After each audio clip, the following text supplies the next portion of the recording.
Now, we felt it multiple times, that moment, in a new series where the big bad finally steps into the story. But instead of feeling a chill down your spine or, oh shit, shit's gonna get real, you just feel like, huh, that's it? I'm bored now. I want something else. You've seen the spiky hair, you heard the monologue about I'll destroy the world, I'll kill everyone, I'll be this evil son of a bitch, basically. And you know exactly where the hero is going to do, you know where the hero is going to go, you know exactly how the hero is going to defeat them. Today we're tackling a controversial truth. Modern anime villains just don't feel right anymore. They feel like just standard cardboard, essentially. Long ago, villains felt like, oh shit, I feel that. I'm scared. Like, you felt Orochimaru's fear in OG Naruto. You felt Aizen's, like, holy shit, this guy has presence. This guy has aura. This guy knows what he's doing.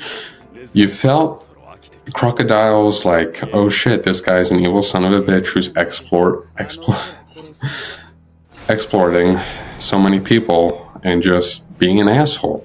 You felt Frieza's presence reigning throughout the galaxy, but now you just feel bored with all these characters and villains nowadays.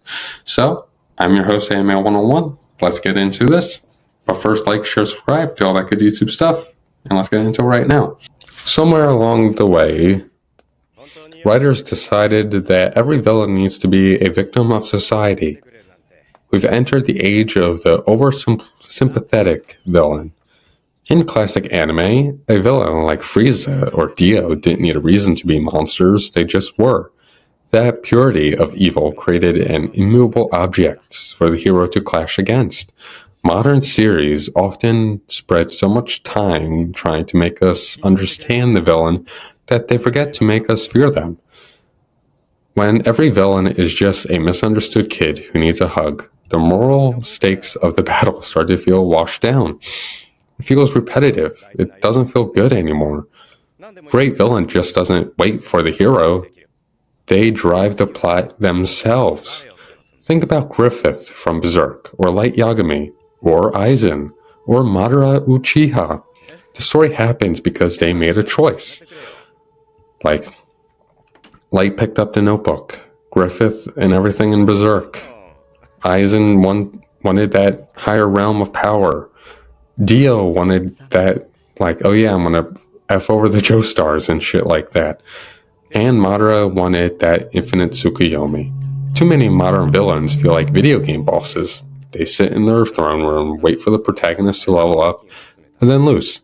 They lack agency. The classic villain feels like they have a life, a goal, and, well, everything that exists entirely outside the hero's journey. When a villain's only purpose is to be an obstacle for the hero, they cease to be a character and just become a simple, shitty plot device. It's like, I want to throw up after seeing that shit, like, let's be honest. When it comes down to it, we need to talk about aura, the feeling, the presence of the villain. Like, when Dio is on screen in part 1, you know shit's going to go down. You hear about him in part 2, you feel that, ooh, the past is catching up. But when you find out everything about part 3 Dio, you want to run. You want to hide, because you know he's going to kill you.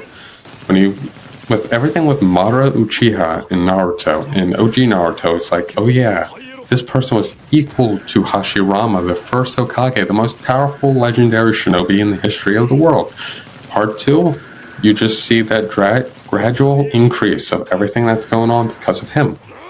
And then finally, when he is revived in that Edo Tensei form and he enters the battlefield and just absolutely dominates everyone, you feel that. You feel, oh shit, shit's gonna go down, and if these people can't stop him, I'm next. Like, you feel like Madara is gonna come to real life and absolutely slaughter you. But modern day villains, they just try too hard to be villains, and when their evil is exposed, they're like, oh, I misunderstood, help me. Like, Muzan in Demon Slayer. Okay, villain. He's just evil. Sukuna, he's just evil for the sake of being evil.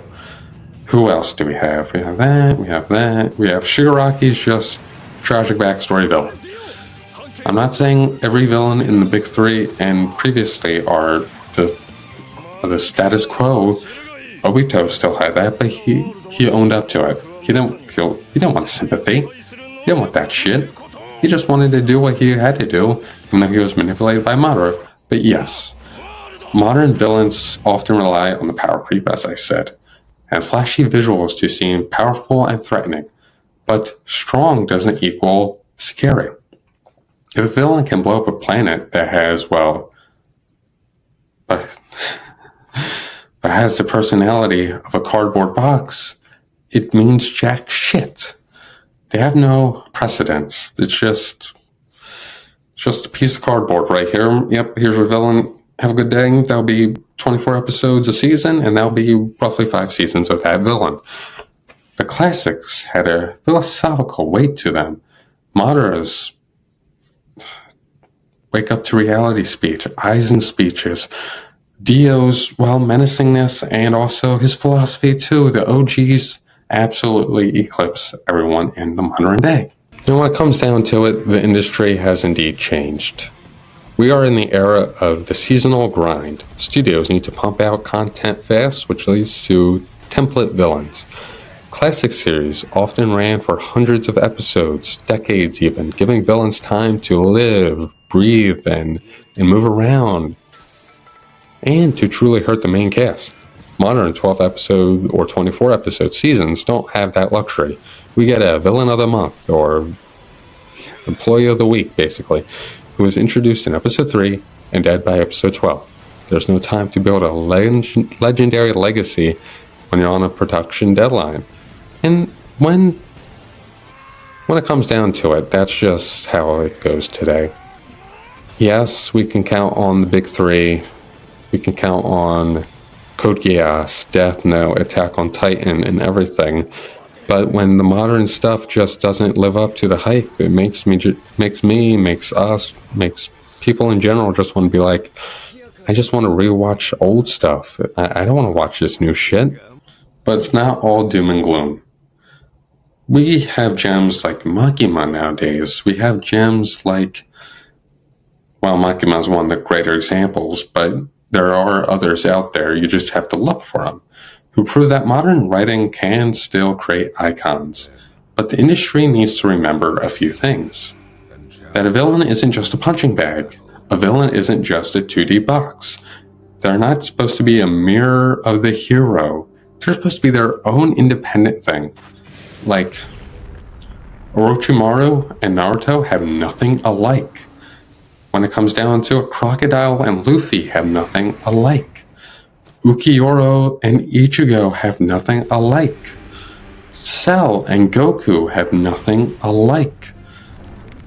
L and Light, they're just smart people, but their morals and paths are totally different. Eren and the Warriors, or Eren and Zeke, or just the World Alliance and Eren, have nothing alike. You gotta have that variety, or else we're just gonna tune out. We're just gonna turn off the TV and read the manga, or just rewatch another old show. You're like, yes, I want to rewatch Part 2 Battle Tendency from JoJo's. I'm not going to watch that time a vending machine came into this world and I had to defeat it. No one is going to watch that shit. But who was the last anime villain that actually made you feel uneasy? I know definitely Dio has to be up there. Or was it a classic legend or a new gen Menace? Let's settle the debate in the comments. Don't forget to like, share, subscribe, do all that good YouTube stuff. And what villain makes you want to just turn off the TV? And what villain wants you to actually, you know what? I can root for this guy. Anyway, that's it for me. Anime 101, signing out. See you guys next time. Have a fantastic day.